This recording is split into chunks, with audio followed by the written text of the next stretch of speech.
त्याचं मी पोरगा. ज्या आईनं 15 मसराच्या धारा काढल्या त्या आईच्या पोटातनं माझा जन्म झाला. मी यांचा वाईटपणा 40-45 वर्ष घेतोय जेवढ्यासाठी की सर्वसामान्य माणसावर चाललेला सोलापूर जिल्ह्यातला अन्याय निवारण करणारा कोणी तर धाडसानं पुढे येत नसेल तरीही चिकमौजा शाही पाटील तयार आहे. 40 वर्ष लढतोय मी हटलो नाही.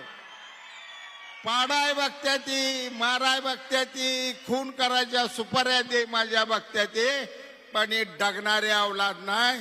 ही अवलाद पुढे चालत राहणार आहे. तुम्ही तुमचा आशीर्वाद या ठिकाणी मला पाहिजे. पुन्हा हुकुमशाही निर्माण करायची आहे का? आता आमचा दोस्त संजय मामाचा जीवलग दोस्त उत्तमराव जानकर आणि माझा चेला माझा फोन केला, म्हणतो हॅलो गुरु कुठं आहे तुम्ही? आता घाल गुरुला डबऱ्यात कुठं तर मी तू नीट जगशील लागा. काय या भ्रमिष्ठासारखा वागलाय. 52 सालापासून सहकार म्हणजे शंकरराव मोहिते पाटलांच्या सुद्धा विचाराला विरोध करणारी एक चळवळ या माळशिरस तालुक्यात जिवंत आहे. निवडणुका हरल्या असतील पण निवडणुका हरण्यामागचं गणित जनता नव्हतं तर निवडणूक हरण्यामागचं अकलूजचं 50 बूथ कारणीभूत होत होतं. नाहीतर कधीच जे माळशिरस वाघमोड्या पाटलांनी तालुका ताब्यात घेतला असता ही कळलं सुद्धा नसतं. आज आपल्याला हेच करायचं आहे. काही हुकुमशाही प्रवृत्ती आहेत त्या पुन्हा आपल्याला आणायच्या नाही. माता भगिनी आपल्या रस्त्यानं निर्भीडपणानं चालल्या पाहिजे. आपल्या आया बहिणींना मोकळं चालता आलं पाहिजे. आपल्या शेतकऱ्यांना निर्भीडपणे जीवन जगता आलं पाहिजे. ज्या सहकार महर्षी शंकरराव मोहिते पाटलांनी मोटरसायकलवर फिरून शंकररावजी मोहिते पाटील, राखले, शिवदास कुंभार रस्त्यावर उडून त्या मार्खाने 2 साखर कारखाना उभा केले.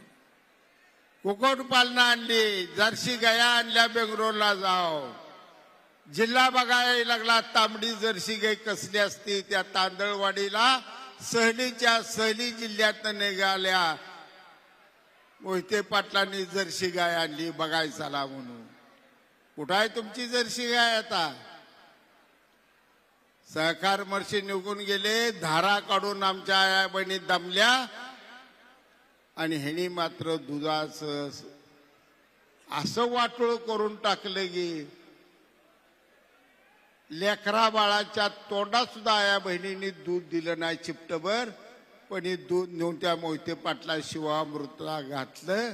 सगळं दूध बी गेलं, शिवामृत बी गेला, शेतकरी बी मातीमोल झाला आणि वर्ण अजूनही आम्ही एवढ्या मोठ्या संस्था उभा केल्या.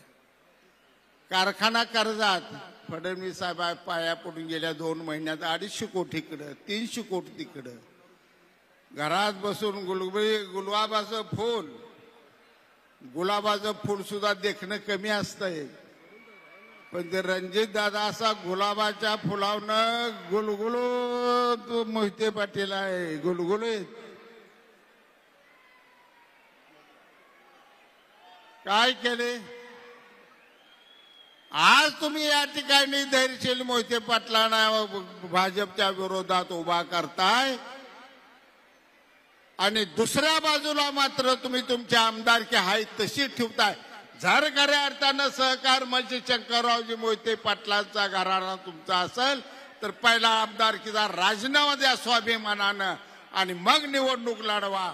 भाजपनं दिलेला पैसा, भाजपनं केलेली मदत, भाजपनं दिलेली आमदारकी अशी स्वतःकडे ठेवून घ्यायची आणि वर्ण मात्र बोलायचं कशावर बोलायचं. जास्त बोलत नाही एवढंच सांगतो. उद्याची निवडणूक फक्त रणजितसिंह नाईक निंबाळकरांची नाही. उद्याची निवडणूक या माढा मतदारसंघातल्या शेतकऱ्याची, शेतमजुराची, गोरगरिबाची, दीनदलिताची, विद्यार्थ्याची, विद्यार्थी बहिणींची, सगळ्यांच्या स्वाभिमानाची ही निवडणूक आहे. आणि ही निवडणूक तुम्ही भरघोस मताने जिंकाल आणि कमळाच्या फुलावर भरभरून शिक्का मारून राजे रणजितसिंह नाईक निंबाळकर यांना प्रचंड बहुमतानं निवडून द्याल असं सैनिक एकनाथ शिंदे साहेबांचा एक लाडका आमदार मी आणि माझे नेते शिवाजीराव सावंत सर यांच्या वतीनं या ठिकाणी सर्व शिवसैनिकांना आवाहन करतो. आणि असा मावळा भिडत होता किल्ल्यावर, ही स्वर्गीय बाळासाहेब ठाकरे साहेबांची आपल्याला शिकवण आहे. त्या शिकवणीनं हा माढा लोकसभा मतदारसंघाचा महायुतीचे उमेदवार म्हणून रणजितसिंह नाईक निंबाळकरांना निवडून देण्यासाठी प्रत्येक शिवसैनिकानं तानाजी मालुसरे, बाजीप्रभू देशपांडे जसा लढले त्या पद्धतीने 8 दिवस लढाई खेळा आणि 3-4 लाख मताच्या फरकानं कमळ विजयी करून रणजितसिंह निंबाळकरांना आपण निवडून देऊया आणि दिल्लीच्या दरबाराला नरेंद्र मोदी साहेबांना पंतप्रधान करण्यासाठी आपला लोकप्रतिनिधी पाठवूया एवढं आवाहन करतो.